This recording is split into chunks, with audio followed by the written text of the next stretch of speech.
Hello and welcome to this quick video aimed at you Ardupilot pilots that are struggling to get your servos to move. I occasionally bump into this myself if I haven't done a build for a little while, so it's one of those common things I get asked about, and I don't really have a video that I can point people to, so I'm making this one.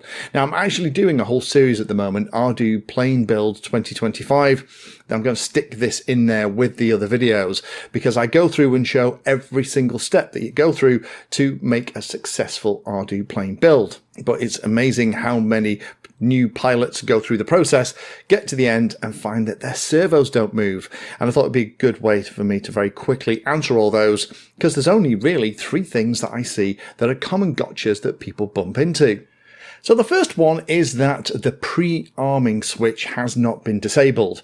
Now, some of the Pixhawk style flight controllers that you're going to bump into, and lots of the hobby grade stuff that you might put Ardupilot onto, things like this SpeedyBF 405 wing, will not have any kind of pre-arming switch. That typically a little button on the GPS that you press as part of the arming sequence to make sure that the board is aware that you're ready to rock and roll and you're about to arm, and it's an extra safety precaution. However, modern GPS units, particularly if you're using the Q-Pilot system, so the Adhere 3 or the Adhere 4, do not have that safety switch. And if Ardupilot's expecting it to be pressed and you're not pressing it because it doesn't physically exist, guess what? Everything isn't going to burst into life. Now, I found this when I was playing with the Ardu Heli build. Again, I'll put a link down below for that. I found that I was struggling to get my servo set up, and that again was because I forgot about the safety switch needing to be pressed to bring everything to life. Once it's been pressed and held, it'll kind of start the system running, enable the outputs, and the servos will start to work. If you don't have any kind of safety switch on your kit, and these days it's more likely than not some of the Holy Bro stuff I'm using here still has, then what you need to do is go into Mission Planner, find a setting called BRD_safety_default, DEFLT, and make sure that is set to 0. That used to be called something like BRD Safety Enable in older versions of firmware, and you might see that in older videos. This is the modern one you need to set up. Once you've got that set, then that will remove the need to press that special little button to kind of bring the system to life. The second most common thing I see is that the systems like this, the Q-Pilot and some of the other Pixhawk style flight controllers, do not provide the voltage on the pins here at the back to power the servos to make them move. That has to be provided via either a battery eliminator circuit, a separate one, some people use those, or it's via the battery eliminator circuit that's part of the speed controller that's going to run the props on the model. And by plugging that connection into the throttle output that you've set up as part of the flight controller stuff, that 5 volts coming in is then fed by these rails to the servos.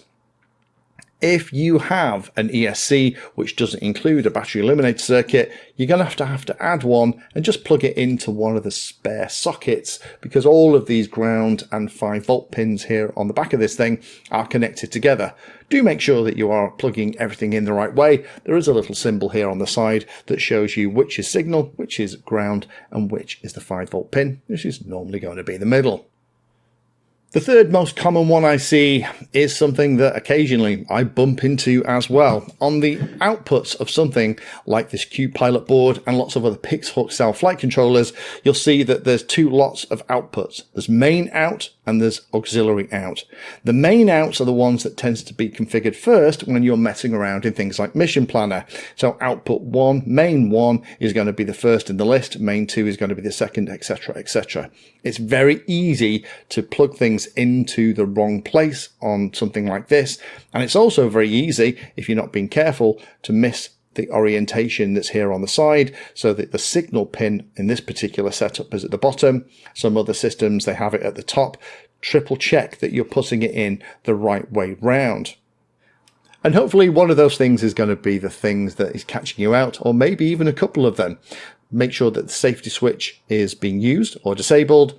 Make sure that the outputs are powered. Some of the things like the hobby grade flight controllers like the SpeedyBee, F405 Wing and others will provide that 5-volt power, so that's kind of done for you. However, lots and lots of these Pixhawk and QPilot style flight controllers don't provide any voltage output at all, so you're going to need some kind of battery eliminator circuit providing the 5, 6, 7, 8 volts, whatever you're running your servos on, so that the servos are powered via those common power rails on the output. And finally, make sure you're plugging them into the right place.